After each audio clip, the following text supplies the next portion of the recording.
Good afternoon, everybody. It's Jed Joling with eXp Realty here in Southern Oregon. Today is Tuesday, January 16th of 2024, and we have a market update here for our local Rogue Valley, including the Jackson and Josephine counties. So we're going to start with the data here from this last week. We had 82 new listings, 75 listings went pending, 51 closed, and 30 off the market due to expired or canceled listing contracts. In comparison to where we are with the 4-week running average, we were up 29 on the new listing count, up 18.5 on the pending count, and just down 1 3/4 on the close count. So we're seeing the numbers definitely come up since we have been through the holidays. So we're seeing a lot more new listings on the market. 29 more than the 4-week average, and then pending count is also coming up as well. That close count will take a little bit to catch up because we're still closing those deals from December. In comparison to the same week last year, we're up 30% this year on the new listing count, up 4% on the pending count, and up 20% on the close count. So all good numbers there.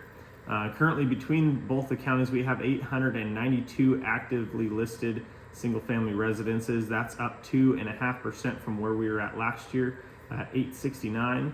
And out of those 82 new listings from this last week, there are already 15 of those pending sale within the week. So that's 18% of those new listings already gone pending. So that is a good number there.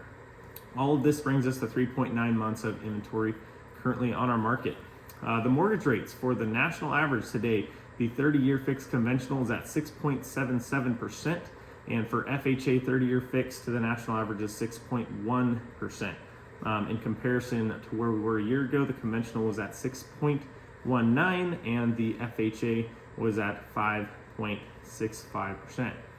So we're still not quite where we were a year ago today, but rates are trending downward. So hopefully that will continue because that is going to definitely help out some of the buyers that were priced out. December inflation for the core CPI, which is less fuel and energy, so it doesn't take into consideration the volatile prices of food and energy because they changed a lot. Our core inflation number was 3.9% for the month of December, and with food and energy we are at 3.4%, so we're still not quite to that 2% that the Fed targets, but we are definitely getting closer. And as I had said, activity's picking back up since the holidays. I think we're only going to see that continue to pick up here through the end of this month and into February. Looking at last year's data, February it picked up quite a bit from last January. So I think we're going to definitely see a lot more new listings coming on the market and a lot more going pending. Here I think the second week of February we should start to see pending numbers up near 90 if we follow last year's data trend, which I'm assuming that we will be not too far off of. With the rates declining, I think we're going to see a lot of priced out buyers jumping back into the market.